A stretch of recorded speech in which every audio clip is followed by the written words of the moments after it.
Whatever you do, don't stand still. Don't let this guy stand in front of you. He hits George. Then he goes back on the ropes. The rope-a-dope.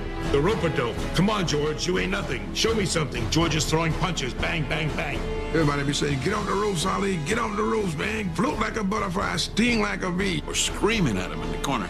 And he said, shut up. I know what I'm doing. This guy's not hurting me. It was a huge, brilliant gamble, but one that could have backfired on him very easily. I mean, it was just staying on the ropes, being hit. I did hurt this guy a lot. I hurt him more than a lot, but I've never faced anyone with that kind of bravery before. I hit him hard in the side. I mean, I got a good shot. And he said, is that all you got, George? And I remember thinking, yep, that's about it. And he works over the shoulder.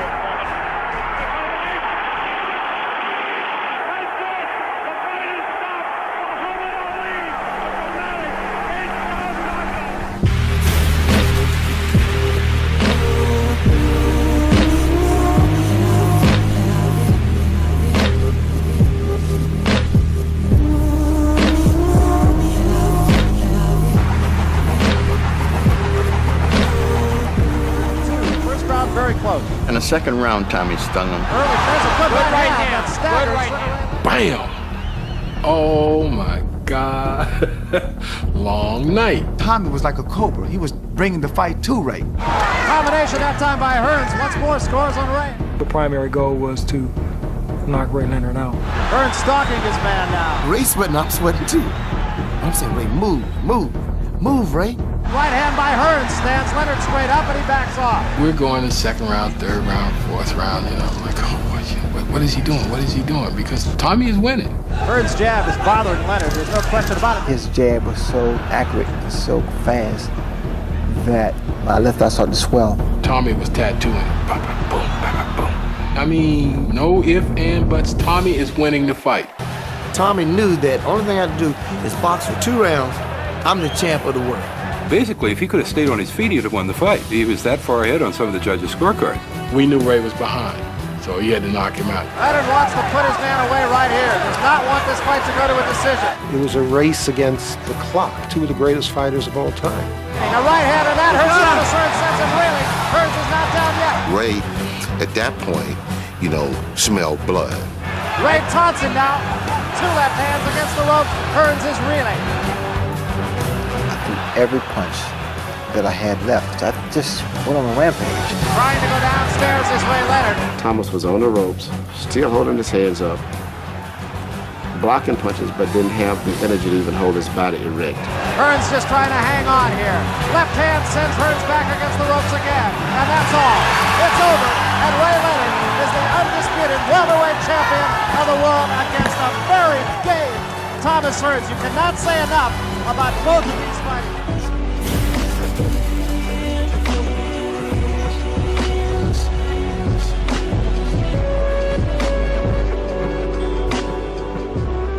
Irving Berlin, George M. Cohan, Al Capone, and everybody else that had a name in America was sitting 10 or 15 rows back at that fight. Tunney fought the same fight he fought the first time. Dempsey was in better shape and was crowding him, but he couldn't get to him.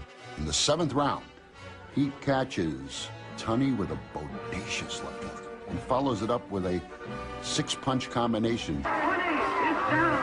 Tunney is down. Tunney is dazed, Tunney is down, Tunney is out. First time in boxing history, there is a clause that says the fighter scoring a knockdown must go to a neutral corner. Ironically, it was insisted upon by Dempsey. The referee kept waving at him to move over, and when he finally did, the time on the timekeeper's clock was 5 seconds. And they came back. Instead of starting on 6, he started on 1, 2, 3. As a consequence, Tunney is on the canvas for fully 14 seconds, according to the watches of all the reporters who were at the site. And Tunney is up. And now they're at it again. Tunney is backing away, and Dempsey is following Tunney. If he hadn't have had those extra 5 or 6 seconds, would his mind have been clear enough to stay away from Dempsey the remainder of the round? Tunney throws a right hand that lands behind Dempsey's ear, and Dempsey drops. The referee immediately starts the count. doesn't send Tunney to a neutral corner. This created some controversy. As soon as Dempsey goes down, the referee Dave Barry is over him going, one. That suggests to me the crooked referee. Whether there was some sort of fix or whatever, that hasn't been proven.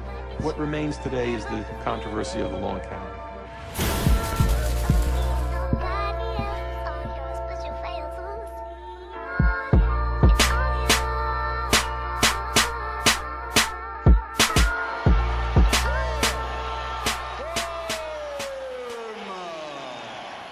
Foreman looked to become the oldest heavyweight champion in boxing history.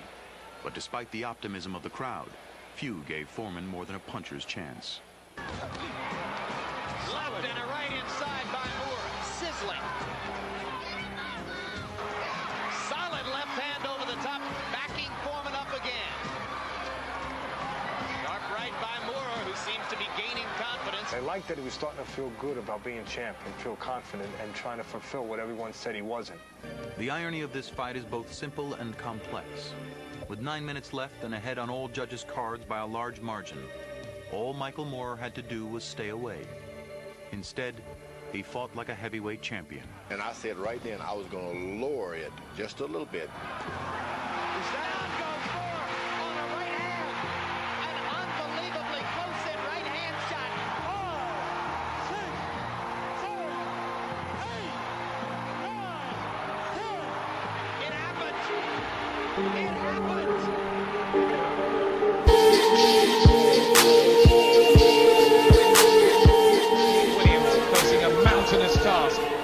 To turn around this contest, but then, as we all know, one punch in the heavyweight division can do just that.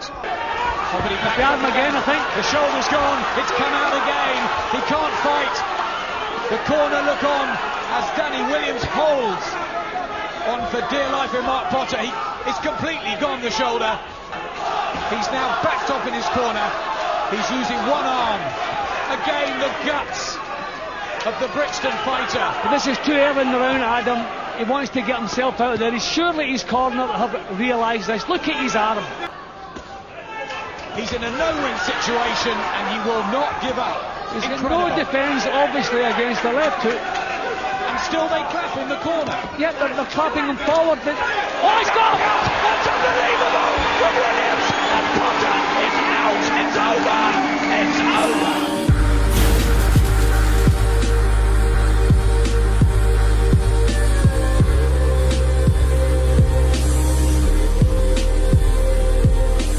Entering the London Arena did not scare the 4-1 on favourite. First round knockout. And I remember him hitting me. Well, I went back and then he punched me again. And I thought all my ligaments in my neck just stretched and I went out. I thought, we're going to have a one-round knockout. Even when he put me down in round 8, I had to win. I just had to win. Don't forget the gym! For the life that I wanted, I had to win. Secure my family's life. And he's shaking his head, he's going to count him out, isn't he? I was ecstatic.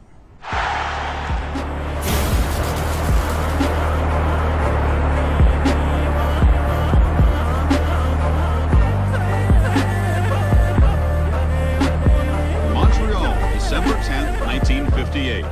On the edge of middle age, Archie Moore took on rugged light heavyweight Yvonne Durrell, who at 29 was in the prime of his career. Tonight, Father Time swings the side. Archie Moore rounding from rope to rope. He was knocked down 3 times in the first round. He was caught cold. In front of your eyes, you see the old guy getting younger and the young guy getting older.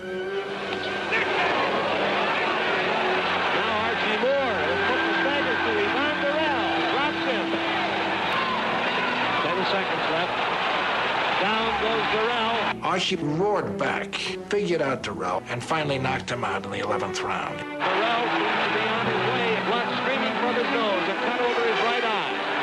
Moore back after him. Down he goes again. 8, struggling at 9, 10. He is out. To get off the floor the way Archie did, then knock out Darrell, it was something to behold.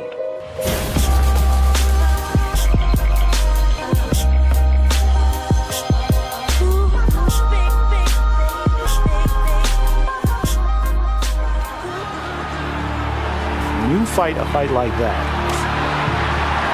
you are never the same. There it was, 25 seconds left in the round. You know who was winning the fight, and all of a sudden,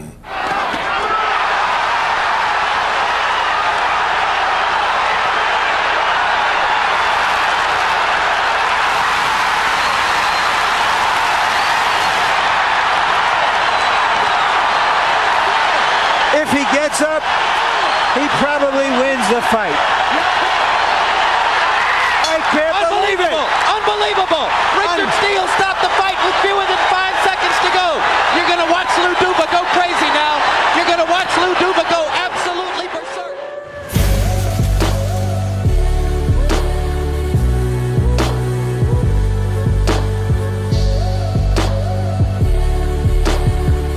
They were warriors, they were skilled, and they put everything on the line that night. Round 10, they touch gloves, and here we go again. Oh, what a left hook by Castillo, and Corrales is down. What a dramatic moment here in round 10. Castillo looking to finish it here. He goes down again. When Corrales went down for the second time, the fight appeared to be over, and that would have made this fight a classic. Down 2 times here in the 10th. Corrales comes back, a straight right, now Castillo against the ropes. Corrales coming back, Castillo's in trouble, Weeks steps in, and the fight is over! Corrales with a remarkable, dramatic turnaround to win this fight! I'll never forget being in that arena. People were stunned. That round and that moment kind of typifies, doesn't it, what boxing is all about. With this wonderful artistry and this excitement,